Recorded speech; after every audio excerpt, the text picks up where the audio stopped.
Salut les champions, j'espère que vous allez bien.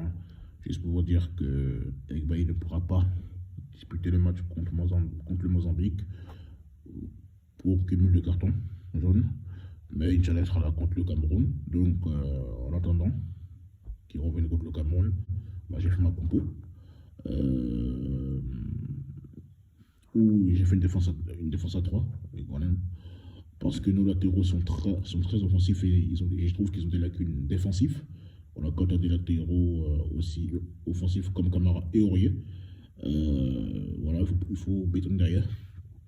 Après, vous connaissez la paire Kessié et Sangarien. On ne change pas quelque chose qui gagne. Ils ont été bons dans l'ensemble, à chaque fois qu'ils ont été alignés. Ensuite, devant le meilleur allié du championnat turc, Max Radel. Voilà, il revient bien. Et puis Corneille qui a été élu meilleur joueur de, je crois, c'est octobre. Voilà, par les fans de Burnley, donc c'est mérité. Il est en feu en ce moment, il marche sur l'eau. Et puis en pointe, on a Allaire, donc c'est la meilleure compo pour moi contre le Mozambique. Donc j'espère que ça devrait passer. J'invite tous les supporters des éléphants à être très humbles, à respecter tous nos adversaires. C'est dans l'humilité qu'on peut réussir quelque chose. C'est pas en étant gonflé, zélé, en pensant que le match est fini parce qu'on a des noms. Non. Restons concentrés. Et il ne faut pas oublier que le plus important, c'est le match contre le Mozambique. C'est ça le plus important. Donc, arrêtons de tergiverser. On n'a pas besoin de répondre, on n'a rien à prouver aux Camerounais. C'est eux qui ont beaucoup plus à perdre que nous. C'est le Cameroun qui est une grande nation. C'est le Cameroun qui a un plus gros palmarès. Il ne faut pas l'oublier, ça. C'est le Cameroun qui doit se racheter parce qu'ils ont fait une canne complètement ratée. C'est le Cameroun qui a beaucoup plus à perdre que la Côte d'Ivoire. Oui, ils avaient le destin entre leurs mains, mais ils ont été incapables de battre et pimper notre équipe B. Ils ont pleuré, oui, la pelouse. Moi, j'ai toujours dit, les gens qui peuvent nous donner des leçons de morale par rapport à la qualité de la pelouse, ce sont les Maghrébins, les Égyptiens et les Sud-Africains. Mais quand je vois des Camerounais nous parler de pelouse, je rigole, je dis, mais votre pays n'est pas réputé pour avoir de bonnes pelouses.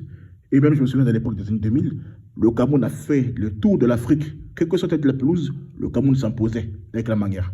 Donc, quand les gens me parlent, quand les gens pleuraient, les Camerounais pleuraient pendant 3 semaines de pelouse, je dis, c'est de la mauvaise foi. La pelouse, c'est pour les deux équipes. À part balancer les ballons devant, vous avez fait quoi? Rien. Quand Toko Gambi est rentré, qu'il y a eu du mieux, mais on n'a jamais été vraiment mis en danger. À part la première occasion de Bassogog, et puis le penalty provoqué de Toko Gambi, ils ont eu à se mettre sur la dent. Ils ont été cadenassés. Et ça me fait bien rigoler quand je vois les pages camerounaises qui se moquent. Oui, mais Eric Bailly, il a marqué contre Soka. Moi, ça me fait marrer parce que même Bailly sous une jambe, il n'y a pas un Camerounais défenseur camerounais qui est meilleur que lui. Quand vous regardez votre équipe là, il y a quel défenseur actuellement qui est meilleur que Bailly? Regardez. Vous allez me dire, oui, mais vous allez me parler de Koulou, mais Koulou, ça fait depuis, si je ne me trompe pas, depuis la CAN, la dernière CAN, la CAN qu'il a remportée, depuis 2017. Il est pas en sélection. Et même Koulou n'est pas meilleur que Bailly. Vous allez dire, oui, Matip depuis 2015, il ne veut pas entendre parler du Cameroun. Donc, revenons au débat. Quand vous regardez cette équipe-là, les défenseurs qui ont été sélectionnés là, dites-moi, quel défenseur que vous... Là, je vous mets la liste, je vous mâche tout le travail. Regardez la liste vous-même. Quand vous regardez cette liste-là, il y a quel défenseur qui est marqué Bailly? Dites-moi. Je vois d'autres qui disent oui, mais vous avez gagné parce qu'on n'a pas voulu mettre... Le Choupo-Moting n'a pas voulu rentrer ou Choupo-Moting n'est pas rentré à cause de la pelouse. Vous allez me dire quoi? Depuis quand Choupo-Moting est décisif au Cameroun? Vous allez dire oui, il a marqué le but contre Mozambique, d'accord, mais la dernière fois qu'il a été décisif, c'était contre... comment on appelle ça? Il a ouvert le score contre le Comore et ça fait un peu plus de 2 ans. Donc depuis quand les gens qui sont plus décisifs avec le Cameroun, si on prend de la CAN, à partir de la CAN 2019, on peut citer aisément Aboubakar, Bassogog, Baoken, Kitonje et Ngamale. Choupo-Moting n'est pas décisif en sélection, on ne va pas se mentir. Vous n'allez pas me faire croire au Père Noël. Et même ça, j'ai déjà déconstruit. La fois, vous avez gagné la CAN sans lui, donc suivant, en 2017. Donc c'était même l'écho. Donc quelqu'un qui est sur le banc du côté de Bayern, qu'est-ce qu'il peut créer? Il peut rien créer, wesh. Il a échoué à Stock City, il cirait le banc aussi à PSG, il allait faire quoi? Vous pensez que c'est lui qui allait chercher quelque chose? Sur l'interview, même là, on m'a dit oui, mais c'était pas une équipe type. Mais attendez, moi je parle pas beaucoup. Vous allez me dire que quand vous alignez Aboubakar en pointe, sur les côtés, tu mets Ngamaleu, Barsogog, qui sont les gars les plus décisifs. Parmi les gars les plus décisifs, c'est des seconds couteaux. Tu me dis, tu mets Koundé, tu mets Anguissa. Ils ne sont pas des titulaires, même Ongla. C'est vrai que le mec, je ne le connais pas, il faut être honnête.